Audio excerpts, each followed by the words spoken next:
The low, constant hum of the atmospheric processors was the only company Elias Mercer had known for the past 11 months.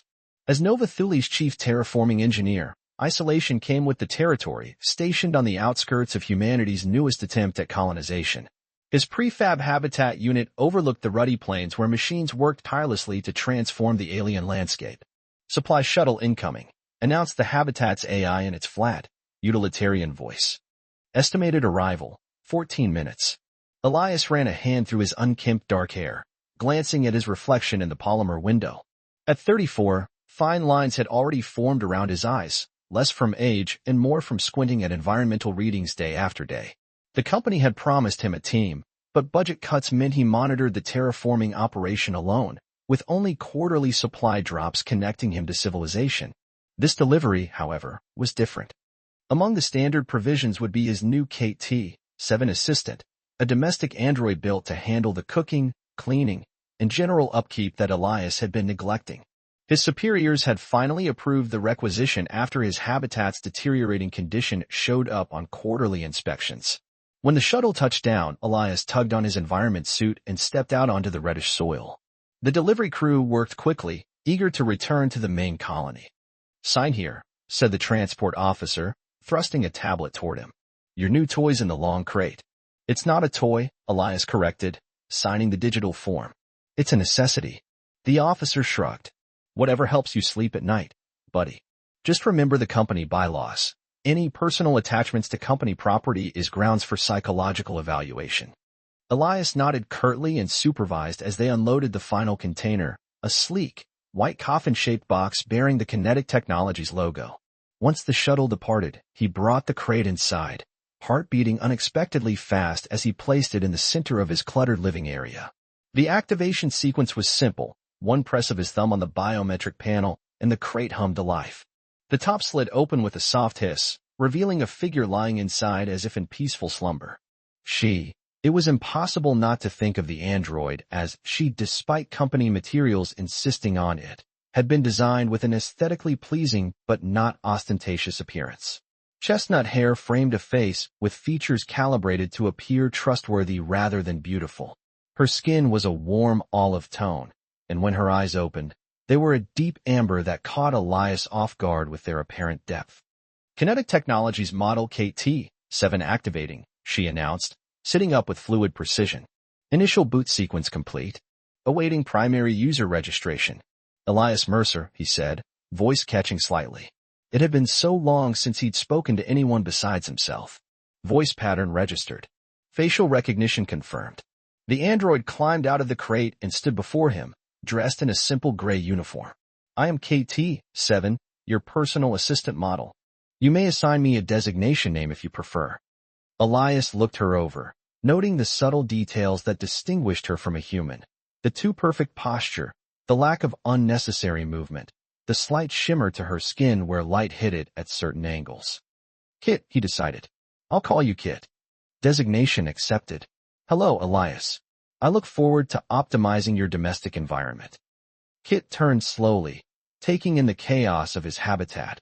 Unwashed dishes, scattered equipment, clothing draped over furniture. Without another word, she began tidying, movements precise and efficient.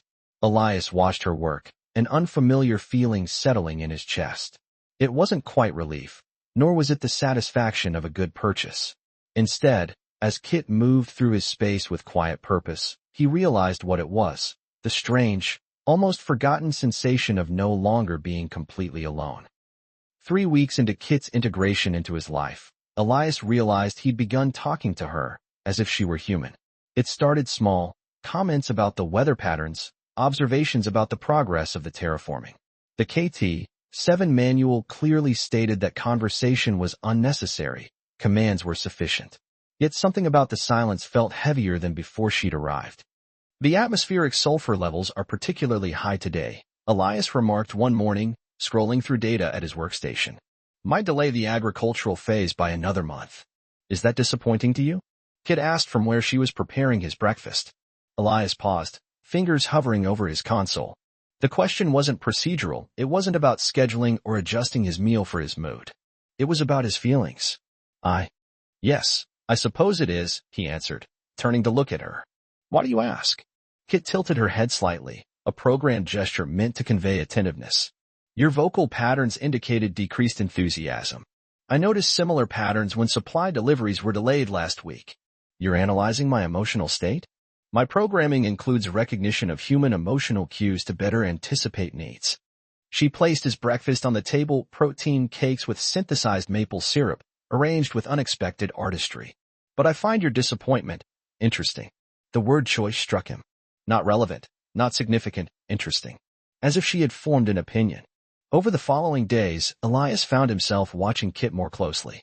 She had begun pausing at the habitat windows during her tasks, gazing out at the rusty landscape and distant machinery. Once, he caught her running her fingertips over the spines of his physical books, a luxury in the colonies, with no practical reason to do so. What are dreams like? She asked him one evening as she was refreshing his living area's air filters. Elias looked up from his technical manual. Dreams? You speak during your sleep cycle. Sometimes you appear distressed, other times content. The experience seems significant. They're like stories our minds create when we're unconscious, he explained, setting aside his reading. Sometimes they're based on memories or desires, sometimes they're completely random. Kit processed this information, her amber eyes fixed on him with unnerving focus. Do you dream of Earth? The question hit him harder than he expected. Sometimes. I dream about oceans, their sound, their smell. We don't have anything like that here. What does an ocean smell like? Salt, life, decay, rebirth, all mixed together. Elias smiled, surprised by his own poetic turn. I can't really explain it. Kit nodded and returned to her task, but later that night, Elias found her in the habitat's small hydroponics bay, face close to the water reservoir, inhaling deeply. When she noticed him watching, she straightened immediately. I was checking for bacterial growth, she explained, but something in her delivery lacked the usual Android certainty.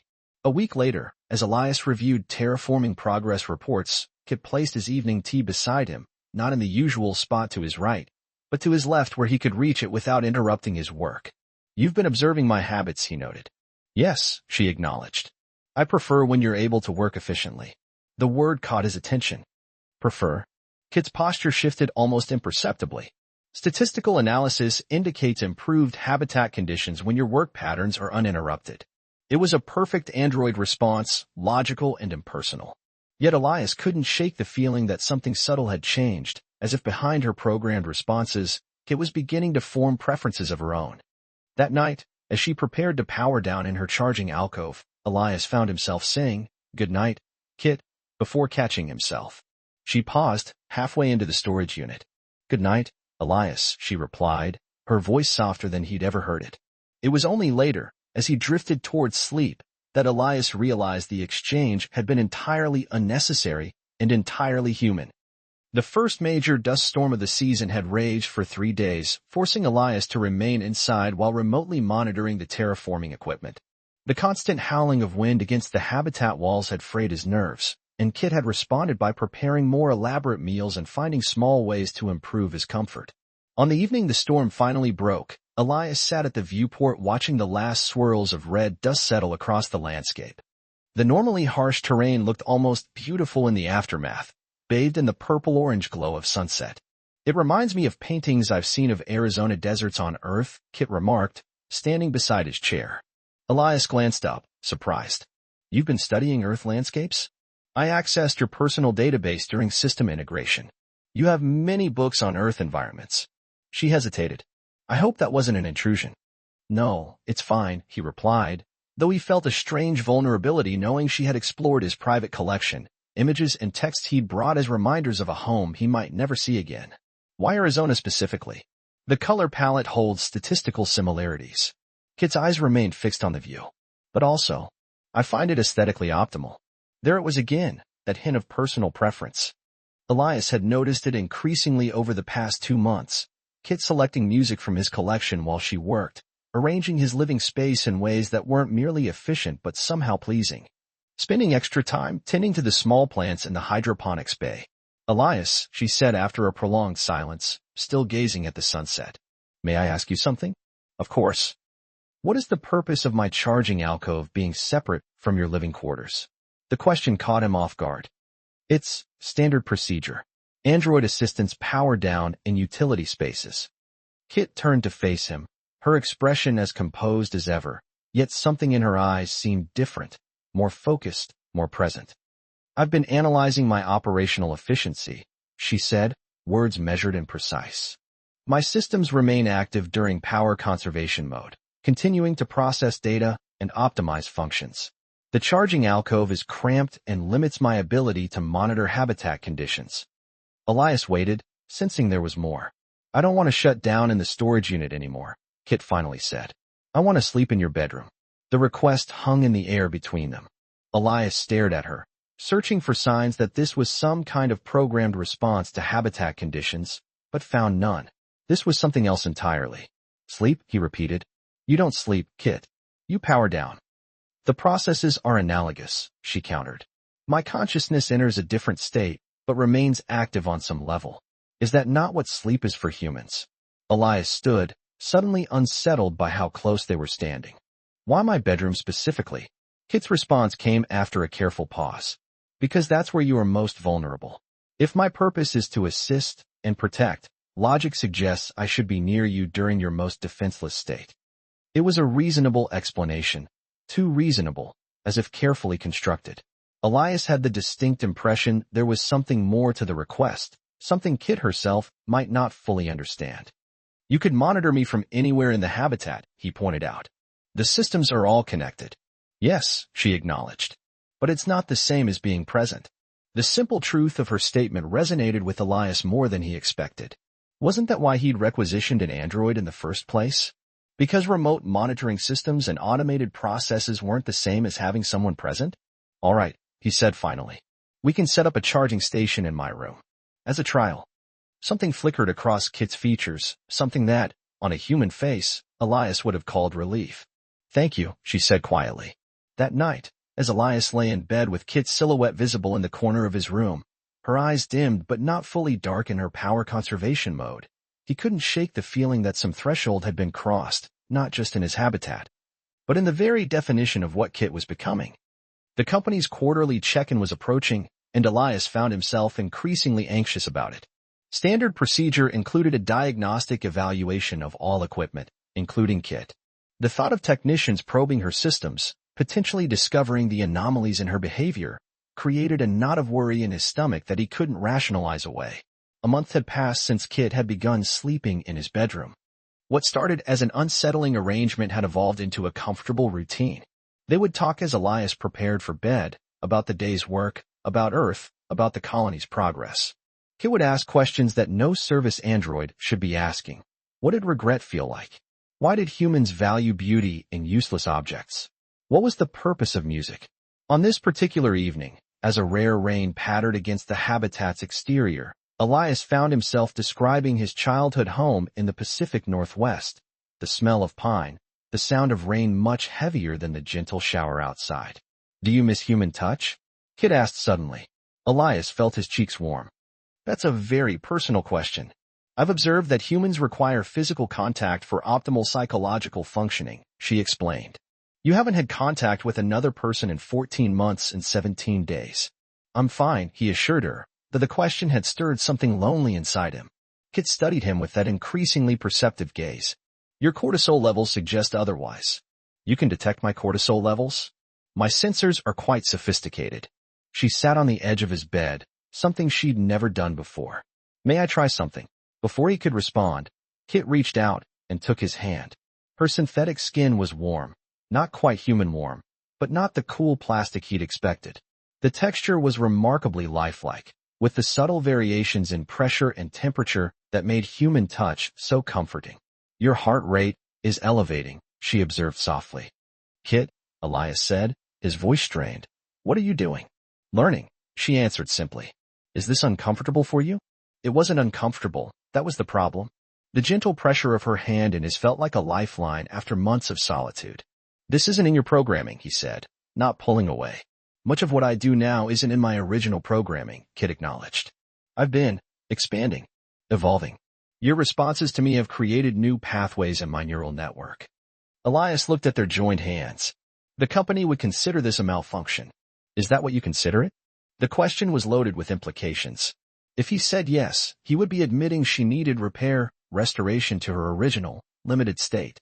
If he said no, he would be acknowledging something profound and potentially dangerous about her development.